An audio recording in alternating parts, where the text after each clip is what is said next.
আজকের আলোচনার বিষয় বীর্যপাত বন্ধ রেখে অধিক সময় যৌন মিলন করার কৌশল। স্বামী স্ত্রী পবিত্র মিলনের মাধ্যমে সুখ লাভ করে।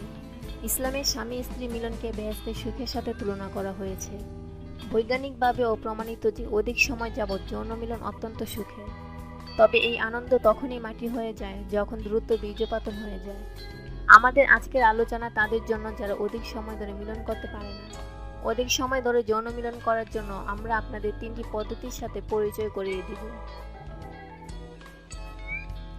মিলনে পুরুষের অধিক সময় নেওয়া পুরুষত্বের মূল যোগ্যতা হিসেবে গণ্য হয়। যে কোনো পুরুষের বয়সের সাথে সাথে সহবাসের নানাবিধ উপায় শিখে থাকে। এখানে বলে রাখতে চাই, 25 বছর কম বয়সী পুরুষ সাধারণত অধিক সময় নিয়ে সহবাস করতে পারে না। তবে তারা খুব অল্প সময় ব্যবধানে পুনরায় উত্তেজিত উত্তপ্ত হতে পারে। 25 এর পর বয়স যত বাড়বে সহবাসী পুরুষ তত অধিক সময় নেয়, কিন্তু বয়স বৃদ্ধির সাথে সাথে পুনরায় জাগ্রত হওয়ার ব্যবধানও বাড়তে থাকে। তাছাড়া এক নারী কিংবা এক পুরুষের সাথে বারবার সহবাস করলে যৌন মিলনে অধিক সময় দেওয়া যায় এবং সহবাসে বেশি তৃপ্তি পাওয়া যায়।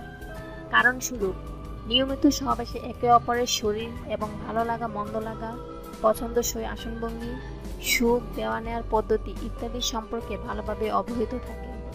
অধিক সময় ধরে যৌন মিলন করার এই পদ্ধতিটি আবিষ্কার করেছেন মাস্টার এবং জনসন নামের 2 ব্যক্তি। পদ্ধতি 1, চেপে ধরা পদ্ধতি। চেপে ধরা পদ্ধতি আসলে নাম থেকে অনুমান করা যায় কিভাবে করতে হয়। যখন কোনো পুরুষ মনে করেন তার বীর্য বা স্খলনের পথে, তখন সে অথবা তার সঙ্গী লিঙ্গের ঠিক গোড়ায় দিকে অন্ডকোষের কাছাকাছি লিঙ্গের নিচের দিকে যে রাস্তা দিয়ে মূত্রবীর্য বহির্গামী হয় সেই শিরা মূত্রনালী কয়েক সেকেন্ডের জন্য চেপে ধরবেন। লিঙ্গের পাশ থেকে 2 আঙ্গুল দিয়ে ক্লিপের মতো আটকে ধরতে হবে। চাপ ছেড়ে দেবার পর 30 থেকে 45 সেকেন্ডের মতো সময় বিরতি নিন। এই সময় লিঙ্গ সঞ্চালন বা কোনো প্রকার যৌন কার্যক্রম করা থেকে বিরত থাকুন। এই পদ্ধতির ফলে হয়তো পুরুষ কিছুক্ষণের জন্য লিঙ্গে দৃঢ়তা হারাবেন, কিন্তু 45 সেকেন্ড পর পুনরায় কার্যক্রম চালু করলে লিঙ্গ আবার আগে দৃঢ়তা ফিরে পাবে। স্কুইজ পদ্ধতি এক মিলনে আপনি যতবার খুশি ততবার করতে পারেন।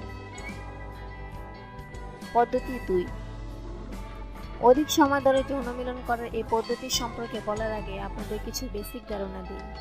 পুরুষেরা প্রস্রাব করার সময় প্রস্রাব পুরোপুরি নিঃসরণের জন্য অন্ডকোষের নিচ থেকে পায়ুপথ পর্যন্ত অঞ্চলে যে এক প্রকার খিঁচুনি দিয়ে পুনরায় তলপেটে দিয়ে চাপ দেয়, এখানে বর্ণিত সংকোচন বা টেনিসিং পদ্ধতিটি অনেকটা সেরকম। তবে পার্থক্য হলো এখানে পুরুষরা খিঁচুনি প্রয়োগ করবে, চাপ না। পদ্ধতি 3, এবার মূল বর্ণনা। মিলনকালে যখন অনুমান করবেন বীর্য বা স্খলনের পথে, তখন আপনার সকল যৌন কার্যক্রম বন্ধ রেখে অন্ডকোষের তলা থেকে পায়ুপথ পর্যন্ত অঞ্চল কয়েক সেকেন্ডের জন্য প্রচণ্ড শক্তিতে খিঁচে ধরুন। এবার ছেড়ে দিন। পুনরায় কয়েক সেকেন্ডের জন্য খিঁচুনি দিন। এভাবে 2-1 বার করার পর যখন দেখবেন বীর্য স্খলনের চাপ অনুভব চলে গেছে, তখন পুনরায় আপনার যৌনকর্ম শুরু করুন। সংকোচন পদ্ধতি আপনার যৌন মিলনকে দীর্ঘায়িত করবে। আবারও বলি, সব পদ্ধতির কার্যকারিতা অভ্যাস বা প্র্যাকটিস এর উপর নির্ভর করে, তাই প্রথমবারই ফল পাওয়ার চিন্তা করা বোকামি হবে। নিয়মিত হেলথ টিপস পেতে আমাদের চ্যানেল সাবস্ক্রাইব, লাইক ও শেয়ার করুন। এছাড়া আপনাদের ব্যক্তিগত প্রশ্ন বা কোনো সমস্যা থাকলে আমাদেরকে কমেন্ট করে জানাতে পারেন। ধন্যবাদ সবাইকে।